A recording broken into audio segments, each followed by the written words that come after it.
Assalamualaikum warahmatullahi wabarakatuh. Halo Sobat Asing, kita dari kelompok 4 daripada manajemen perancangan 1 akan menjawab tentang tugas soal 2. Kita ada beberapa ya teman kita, saya Koli Setiawan dan ini ada beberapa teman saya akan menjelaskan. Nah, pada kesempatan kali ini kita akan menjelaskan tentang soal nomor 2, yaitu jelaskan dan berikan contoh standar dokumen hasil perancangan arsitektur untuk dipresentasikan kepada pengguna anggaran dan PPK di proyek. Nah, pada kesempatan kali ini kita akan menjelaskan mengenai gambar arsitek, rencana kerja, dan syarat, rencana anggaran biaya, dan begitu juga dengan review. Nah, ini adalah alur kerja dokumen yang akan kita jelaskan. Nah, saya akan memberikan kepada teman saya, Milatul. Stay tuned. Nah, yang harus kita penuhi itu adalah standar grafis. Contoh yang pertama dari standar grafis yaitu kop gambar. Nah, kop gambar itu adalah bagian pada lembar gambar yang memberikan informasi tentang hal yang berkaitan dengan pekerjaan konstruksi. Dalam kop gambar kita harus menampilkan informasi terkait logo, nama proyek, jenis gambar, dan lainnya seperti yang sudah diterterakan pada paparan slide ini.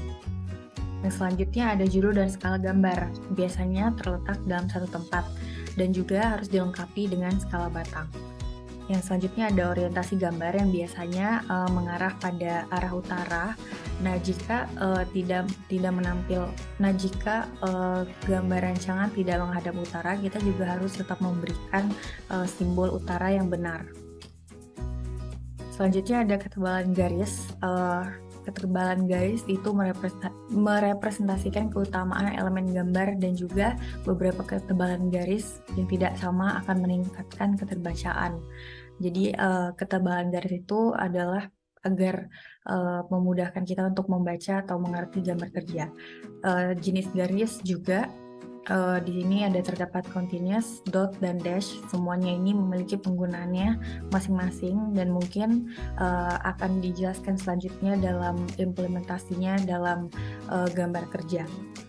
Selanjutnya ada leader dan garis dimensi dan teks. Nah, kalau dalam gambar teknik, jenis teks yang dipergunakan harus konsisten untuk keseluruhan gambar. Selanjutnya kita akan masuk ke dalam gambar rencana tapak. Nah, di sini kita sudah mulai untuk mengoreksi gambar kerja yang kita dapat dengan standar yang sudah kita analisis sebelumnya. Nah, gambar yang pertama adalah site plan. Gambar site plan ini adalah gambar tanpa atas tapak yang terlihat seperti proyeksi ortogonal bangunan 1 meter dari tanah dengan elemen-elemen tapak. Nah, di dalam site plan ini kita juga harus menampilkan bangunan rancangan, bangunan existing, jalan akses, trotoar, selokan, pohon, perkerasan, jembatan, dan sebagainya. Skalanya biasanya 1.500, 1:500, 1:250, atau 1:200 sesuai dengan luas area perencanaan. Oke, tadi cut aja ya. Jadi mulai dari sini lagi. Selanjutnya kita akan sudah mulai membahas mengenai gambar kerja. Kita mulai menganalisis apakah gambar kerja yang kita dapat sesuai dengan standar yang sebelumnya sudah kita analisis dari beberapa data. Dari paparan kami ini kami mengambil data dari modul PU atas yang terlihat adalah proyeksi ortogonal bangunan 1 meter dari tanah dengan elemen-elemen tapak seperti bangunan rancangan, bangunan existing, jalan akses, trotoar, selokan, pohon, perkerasan, jembatan, dan sebagainya, dan biasa digambarkan dengan skala 1:500, 1:250, atau 1:200 sesuai dengan luas area perencanaan. Notasinya arah utara menunjuk sisi atas kertas. Jika rancangan tidak menghadap ke utara, maka harus ada notasi arah utara yang sebenarnya. Dan terdapat legenda yang menunjukkan nama bangunan dan atau fitur tapak yang penting, seperti judul gambar, skala angka, dan skala batang. Nah, selanjutnya kita akan coba lihat dan coba cek di gambar kerja pembangunan gedung kuliah terpadu Fakultas Ekonomi dan Bisnis Islam dan Pascasarjana IAIN Salatiga.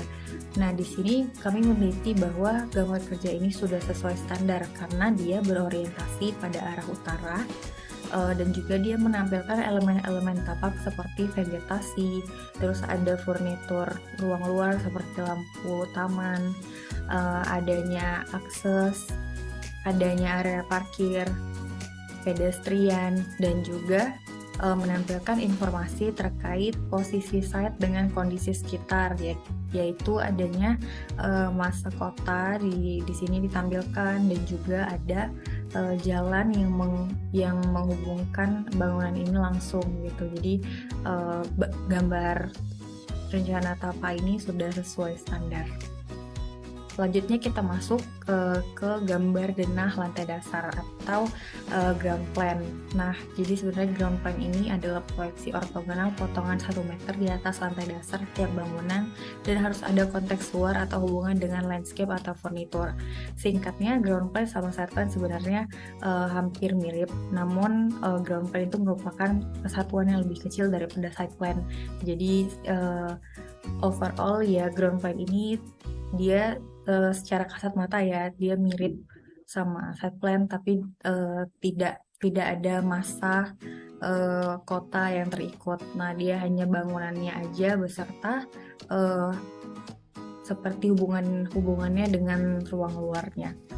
Nah, gambar ground plan ini sudah sesuai standar dikarenakan arah pintu masuk atau entrance itu diposisikan pada bagian bawah gambar, dan juga di gambar ini memperlihatkan notasi grid, garis dan arah potongan juga terdapat di sini, dan juga dia menampilkan nama ruang dan juga elevasinya, dan terdapat juga di sini keterangan P lantainya.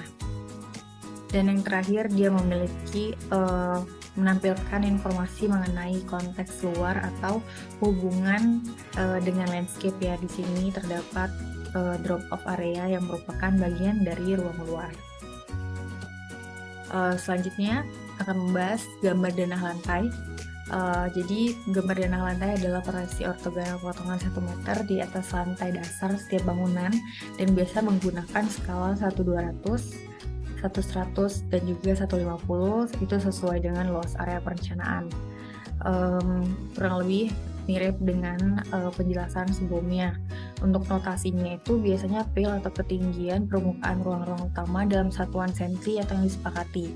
Terdapat nama ruangan, informasi material, notasi outline bangunan atau ruang bawah tanah berupa garis-garis putus, dan lain-lain seperti ada notasi arah utara, biru gambar, dan skala angka dan juga skala batang. Ini merupakan gambar denahnya sudah sesuai standar, yaitu arah pintu masuknya masih dari bagian bawah, memperlihatkan notasi grid dan juga garis dan arah potongan, dan menampilkan nama ruang dan sekaligus P lantainya. Nah, namun di sini dari 3 gambar kerja yang tadi dipresentasikan itu kita masih belum melihat judul gambar seperti standar umumnya.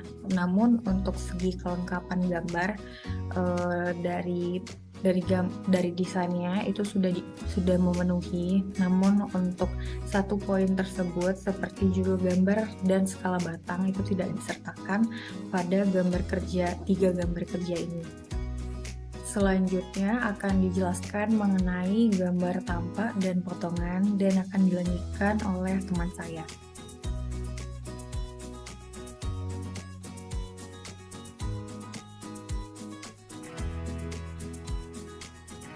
Assalamualaikum warahmatullahi wabarakatuh.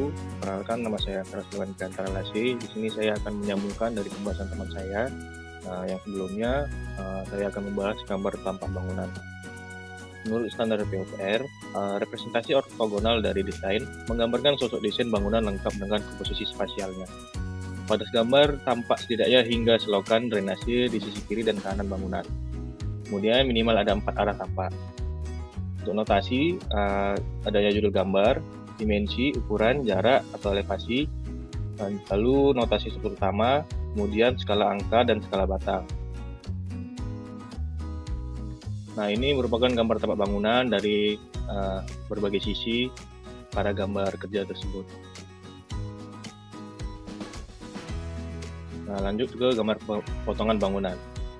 Menurut standar PUPR, batas potong sepertiga dari lebar bangunan terpendek di sisi kiri dan kanan atau sampai pada saluran air pada bangunan. Bagian ruang dalam bangunan yang terpotong tergambarkan dengan lebih tipis. Bagian tampak bangunan jika terkena bidang potong digambarkan dengan lebih tipis, tidak memotong pada bagian kolom, tidak memotong pada bagian balok. Garis potongan dimungkinkan tidak linear.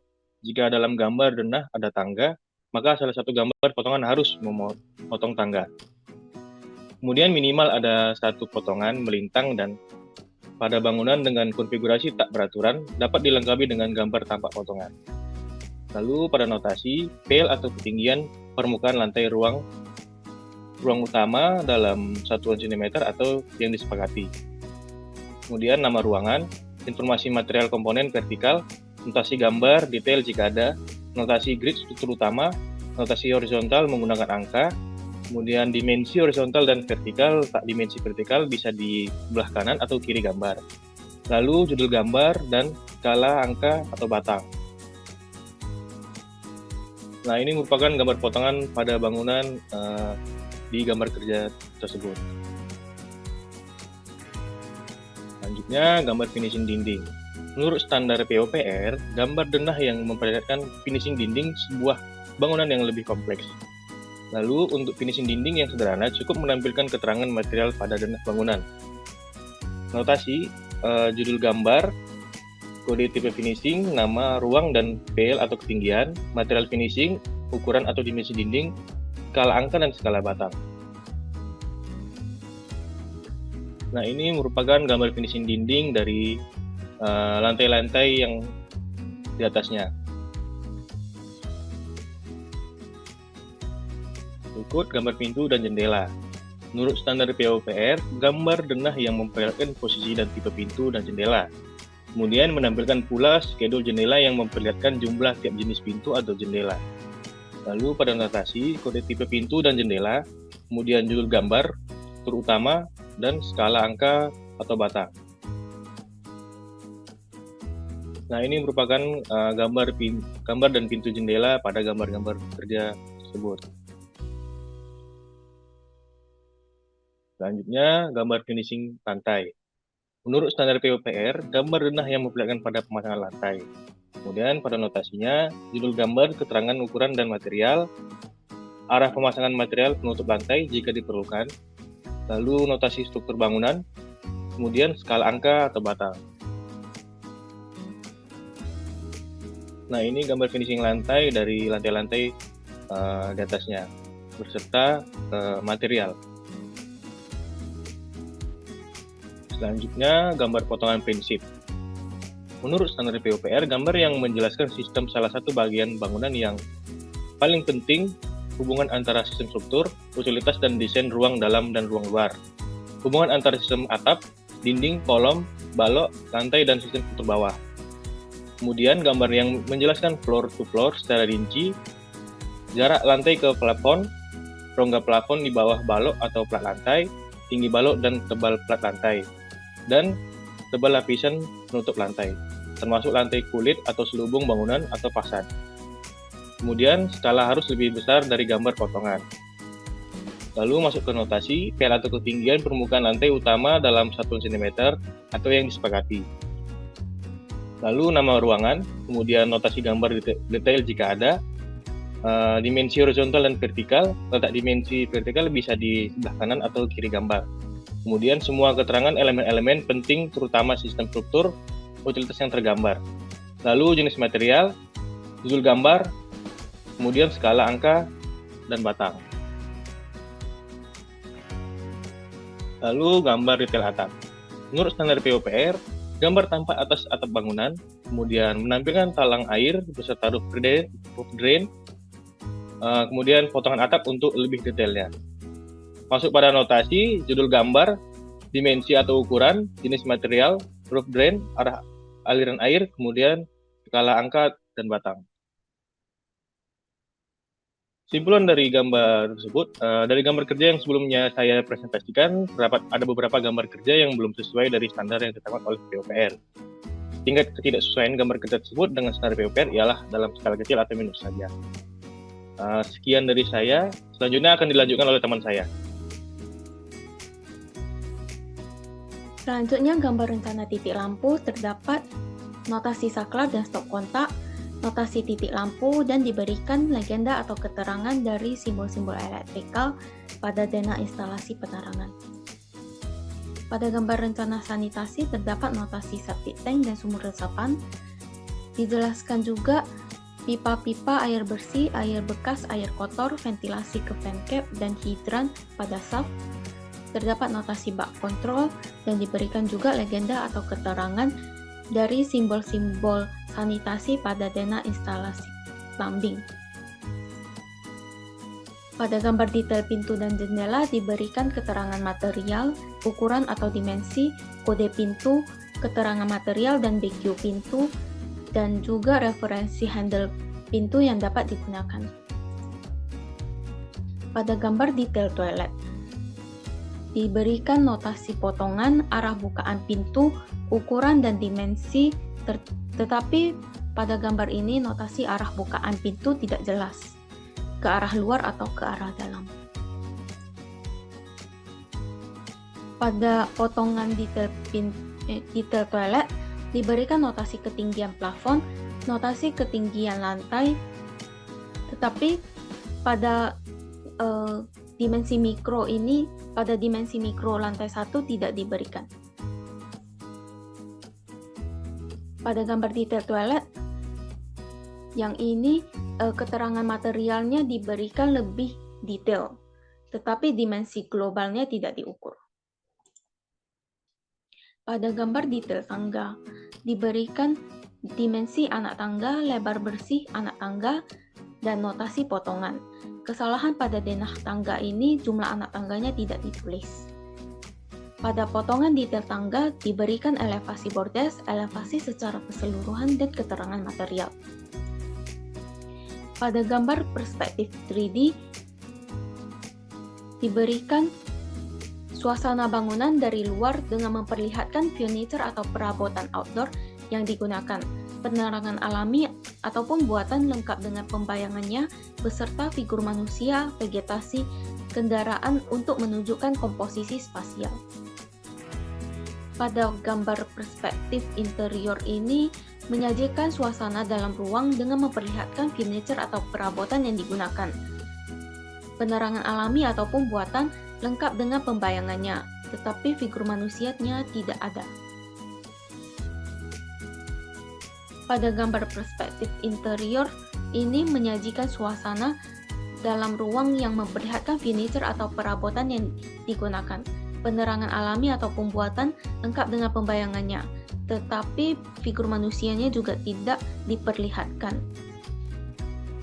Ini adalah perspektif 3D ruang dekan, ini adalah perspektif 3D ruang meeting. Pada gambar perspektif eksterior menyajikan suasana bangunan dari luar dengan memperlihatkan furniture atau perabotan outdoor yang digunakan, penerangan alami atau buatan lengkap dengan pembayangannya, beserta vegetasi dan kendaraan untuk menunjukkan komposisi spasial. Perkenalkan, nama saya Colin Setiawan. Saya akan menjelaskan tentang rencana kerja dan syarat. Sebelumnya kita mungkin pernah mendengar ya, rencana kerja dan syarat itu apa. Namun definisinya adalah dokumen yang berisikan tentang perencanaan dan persyaratan yang dibutuhkan terutama ketika akan ada aktivitas pengadaan barang. Jadi di dalam RKS ini biasanya terdapat informasi yang berkaitan dengan penyedia jasa, pemberi jasa, kebutuhan yang harus dipenuhi, kualitas material yang dibutuhkan, hingga penjabaran mengenai jenis pekerjaan yang akan dilakukan sebelum mulainya suatu proyek. Jadi dalam RKS ini memiliki beberapa poin penting ya. Jadi di dalam rencana kerja dan syarat ini umumnya penyerahan RKS ini berbarengan dengan gambar rencana suatu proyek yang akan dikerjakan. Jadi inti dari dokumen ini jelas adalah untuk menjabarkan mengenai proyek yang nantinya akan diselesaikan oleh pihak-pihak pelaksana. Nah, dari komponen yang ada di dalam RKS ini, ya tentunya pastinya adanya nama proyek, lokasi proyek, ya aturan pelaksanaan hingga keterangan lainnya yang dijabarkan dengan kalimat yang detail, namun mudah dipahami. Jadi kita lihat alur kerja dokumen yang ada di sini, ya RKS itu berada pada bagian cukup akhir ya, di mana gambar sudah selesai oleh para struktur, arsitek dan setiap para ahli. Nah, dari setiap disiplin ilmu yang ikut ya itu akan berembuk melakukan yang namanya penyusunan rencana kerja dan syarat yang akan dipakai untuk menjadi salah satu dokumen untuk tender. Ya, jadi susunan RKS ini pada dasarnya sama seperti satu bab ya. Ada bab-bab yang menjelaskan bagian yang akan dijelaskan untuk dalam suatu proyek. Yang pertama itu penjelasan umum yang akan dibarengi oleh uraian umum, lingkungan pekerjaan, situasi dan persiapan pekerjaan. Yang kedua memiliki persyaratan teknis arsitektural, ya mengikuti lingkungan kerja arsitektur. Lalu akan dilanjutkan oleh bab 3 persyaratan teknis struktural, lalu bab 4 spesifikasi teknis elektrikal atau biasa disebut MAP, yang terakhir dibarengi oleh penutup.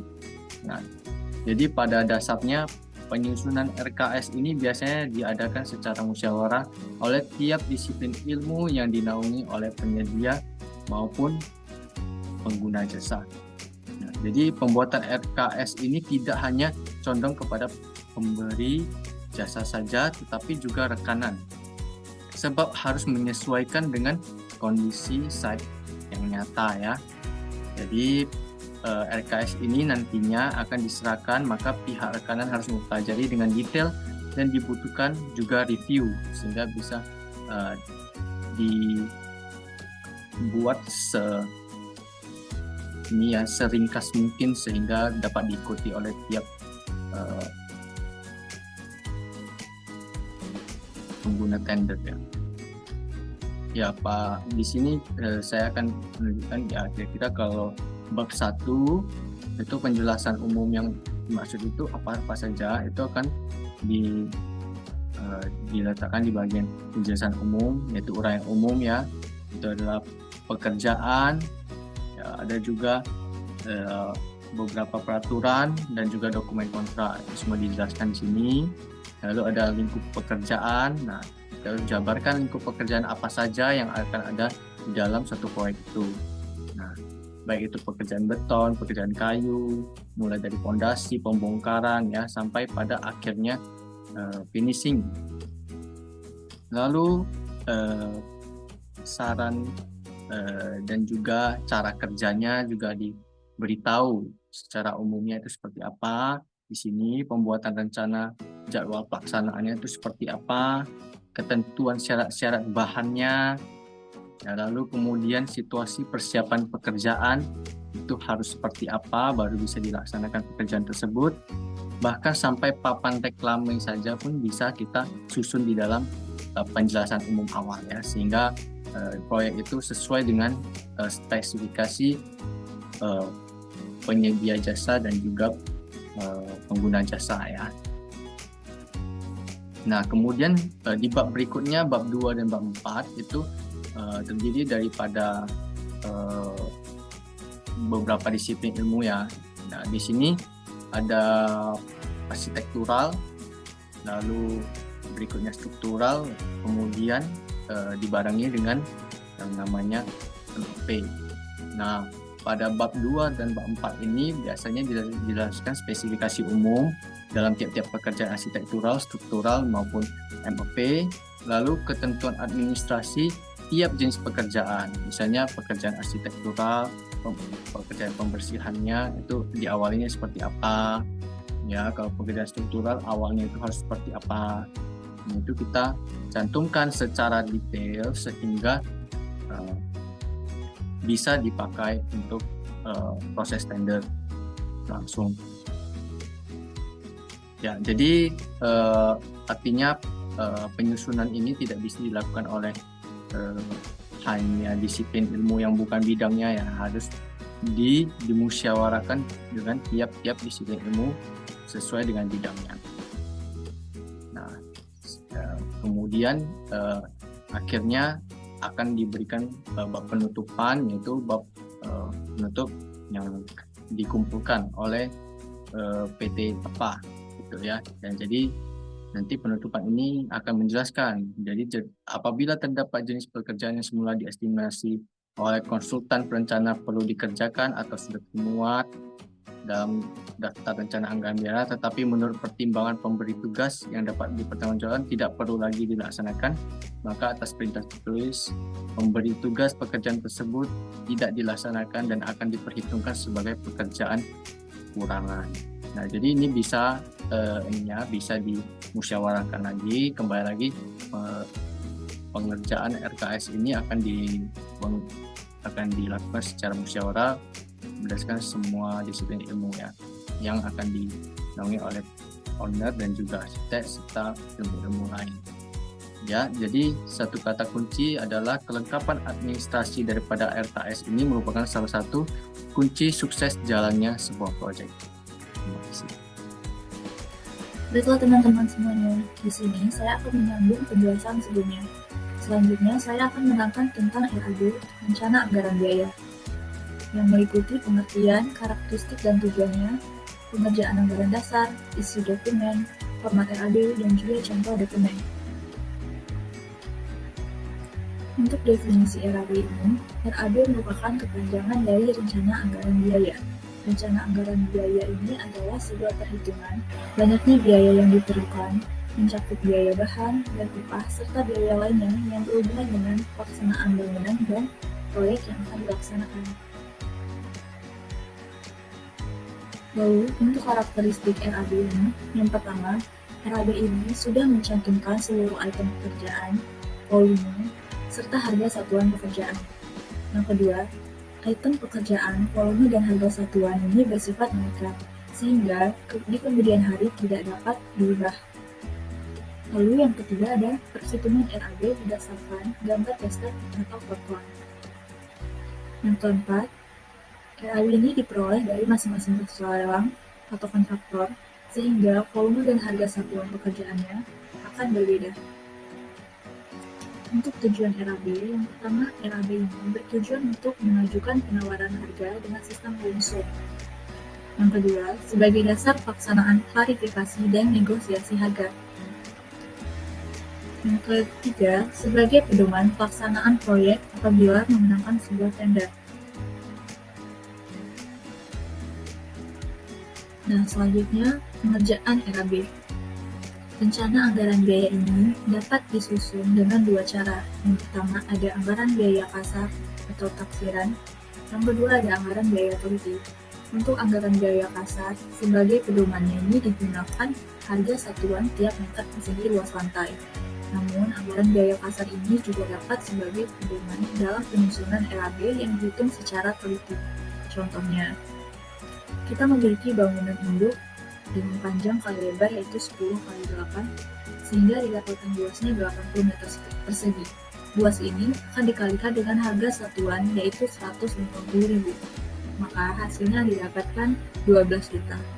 Nah, dapat disimpulkan dari harga meter persegi bangunan induk ini adalah 12 juta meter persegi. Yang kedua itu anggaran biaya teliti. Ialah anggaran biaya bangunan atau proyek yang dihitung secara teliti dan cermat, di mana anggaran biaya ini berdasarkan ketentuan dan syarat-syarat tertentu dalam penyusunan anggaran biaya seperti spesifikasi BESTEK, gambar BESTEK, dan harga satuan pekerjaan.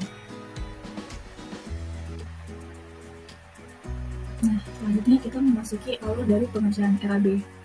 Yang pertama-tama kita mempelajari terlebih dahulu gambar rencana detail dan juga dokumen rencana kerja serta syarat-syarat atau RKS yang telah ditetapkan.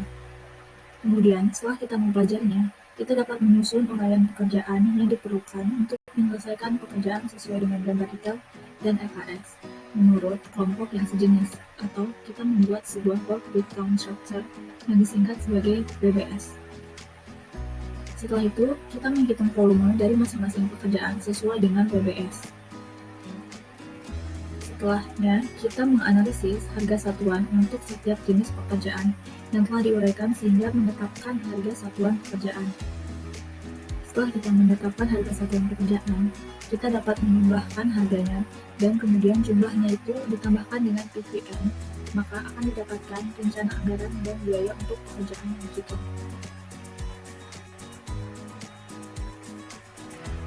Selanjutnya, apa saja sih isi dokumen dari RAB ini? Yang pertama, ada cover, lalu yang kedua, ada peta konsen atau lokasi dari pekerjaan proyek. Yang ketiga, ada rekapitulasi RAB. Yang keempat, ada rencana anggaran biaya. Yang kelima, daftar harga satuan upah, bahan, dan alat. Yang keenam, ada analisa harga satuan pekerjaan atau KHSP. Yang ketujuh, ada perhitungan volume. Yang kedelapan, ada rencana jadwal pelaksanaan atau PKS. Kemudian, saya akan memperlihatkan lampiran format yang digunakan dalam RAB ini. Selanjutnya ada tabel 1, di mana ini berisi format rekapitulasi rencana anggaran sebuah proyek pembangunan rusun Mekarjaya di Jalan Mekarjaya, Kota Yogyakarta, Provinsi Jawa Tengah. Ini merupakan contoh rekapitulasi. Pada tabel ini berisi uraian pekerjaan, jumlah harga, dan juga bobot. Untuk uraian pekerjaannya bisa kita lihat dimulai dari pekerjaan persiapan hingga pekerjaan finishing. Dan jumlah harganya ini kita dapat dari rekapitulasi harga RAB yang telah kita hitung sebelumnya. Kemudian kita totalkan dengan PVN sebesar 10%. Dan nantinya akan didapat total akhiran yang telah dibuatkan sebanyak 18 miliar 20 juta rupiah. Ini merupakan harga yang ditawarkan oleh proyek pembangunan rusun. Lalu pada tabel 2 bisa kita lihat, pada tabel 2 ini berisi format RAB, rencana anggaran biaya. Format ini berisi rencana perhitungan rencana anggaran biaya yang dibuat untuk setiap pos pekerjaan. Pada tabel ini lebih detail, di mana bisa kita lihat terdapat koefisien, lalu ada satuannya, ada harga satuan, dan jumlah harga. Untuk jumlah harga ini kita dapatkan dengan cara melakukan pengalian volume untuk setiap pos pekerjaan dengan harga satuan pekerjaannya. Nah, di sini ada dimulai dari pekerjaan persiapan, lalu ada pekerjaan tanah, lalu ada pekerjaan struktur. Ini terkait dengan pekerjaan struktur bangunan mulai dari fondasi, kolom, pelek, dan lain-lain. Ini adalah contohnya uraian pekerjaan dari pekerjaan struktur.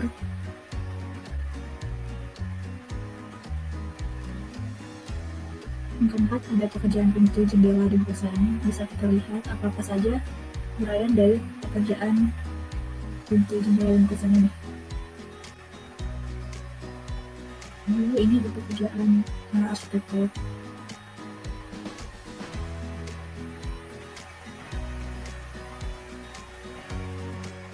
Ada pekerjaan vertikal terkait listrik.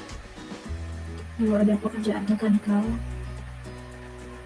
seperti pemasangan AC dan yang lain.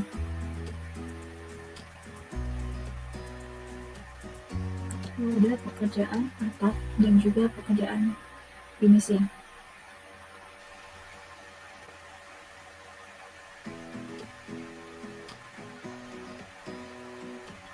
Kemudian pada tabel 3 kita dapat melihat contoh format dari harga dasar satuan bahan dan upah sebuah pekerjaan. Di mana harga bahan ini didapat di pasaran, dikumpulkan menjadi satu bahan. Upah tenaga kerja didapatkan di lokasi, dikumpulkan dan dicatat dalam satu daftar yang dinamakan daftar harga satuan upah, harga satuan bahan, dan harga satuan peralatan.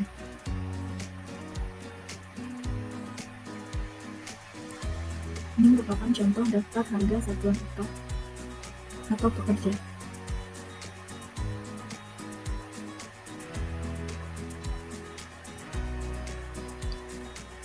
Dan ini adalah harga data satuan alat. Kita lihat terdapat jenis alat apa saja dan juga biaya yang dikeluarkan untuk per hari maupun per jam.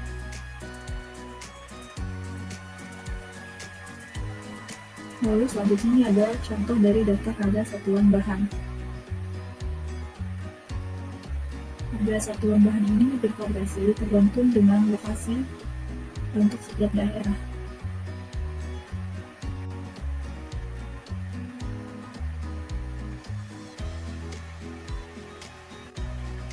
Kemudian bisa kita lihat ini adalah tabel 4. Ini merupakan contoh format analisa harga satuan pekerjaan atau AHSP.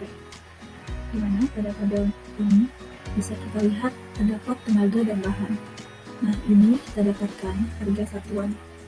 Ini dari harga analisa sebelumnya, yaitu harga satuan bahan dan harga satuan A. Untuk AHSP ini digunakan sebagai acuan indeks atau koefisien dalam menentukan kebutuhan material pekerjaan dan biaya suatu pekerjaan. Analisa ini juga dikeluarkan oleh instansi pemerintah yang berwenang dalam bidang konstruksi. Jadi ini merupakan suatu ketetapan.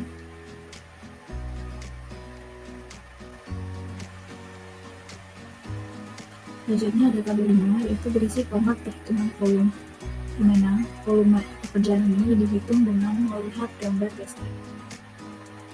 Ini merupakan contoh dari perhitungan volume dari pekerjaan persiapan.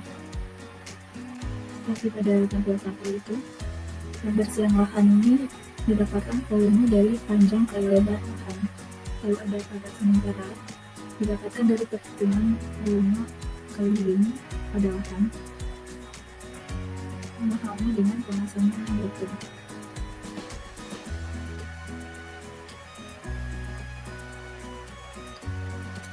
Ini masih contoh dari format perhitungan volume dari pekerjaan sebuah struktur.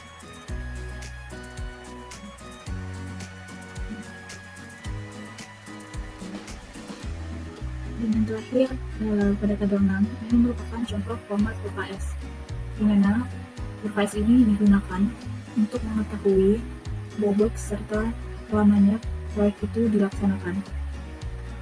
Kurva yang menghubungkan antara presentasi pekerjaan yang dicapai dengan waktu pekerjaan akan menghasilkan hasil berapa lama proyek itu dilaksanakan. Atau kita juga bisa membuat jadwal sehingga proyek yang dilaksanakan akan sesuai dengan waktu estimasi yang sudah ditetapkan. BQ atau Bill of Quantity, ada 4 yang akan saya jelaskan, yaitu yang pertama mengenai pengertian, manfaat, dan pendekatan dari BQ. Yang kedua itu tahapan persiapan BQ. Yang ketiga itu ada format BQ. Yang keempat itu ada contoh dokumen dari BQ. Pengertian dari BQ atau Bill of Quantity. BQ adalah sebuah daftar yang membuat item-item pekerjaan dan kuantitas pekerjaan yang dibutuhkan dalam mewujudkan proyek konstruksi. BQ biasanya dijadikan sebagai dokumen lelang sekaligus dokumen kontraktual. Ini berarti kuantitas yang dinyatakan di dalam BQ akan mengikat perjanjian kerja antara klien atau pemilik proyek serta kontraktornya. Terdapat beberapa manfaat dari BQ ataupun Bill of Quantity. Yang pertama yaitu bagi pemilik proyek bisa menjadi referensi yang terintegrasi untuk mengurangi biaya tender. Ini berarti kompetisi harga meningkat sehingga pemilik proyek atau klien juga diuntungkan. Yang kedua, yaitu pasar kompetitif yang tercipta membuat kontraktor dan subkontraktor bersedia menerima pekerjaan yang kuantitasnya sudah ada dibandingkan menghitung kembali pekerjaan tersebut. Yang ketiga, yaitu kegiatan penawaran harga akan lebih cepat karena lingkup pekerjaan sudah teridentifikasi dalam BQ dan kontraktor dapat langsung melakukan investigasi ke lapangan. Yang keempat, yaitu angka dalam BQ bisa menjadi dasar dalam perubahan harga. Yang kelima, membantu dalam melakukan final account ataupun perhitungan akhir. Yang keenam, yaitu angka dalam BQ menyediakan data dalam klaim pajak seperti tunjangan modal. Yang ketujuh, yaitu ketika harga dasar teridentifikasi, maka harga tersebut dapat menjadi paduan dalam melakukan proyek di masa depan. Ada beberapa pendekatan dalam penyusunan BQ ataupun Bill of Quantity.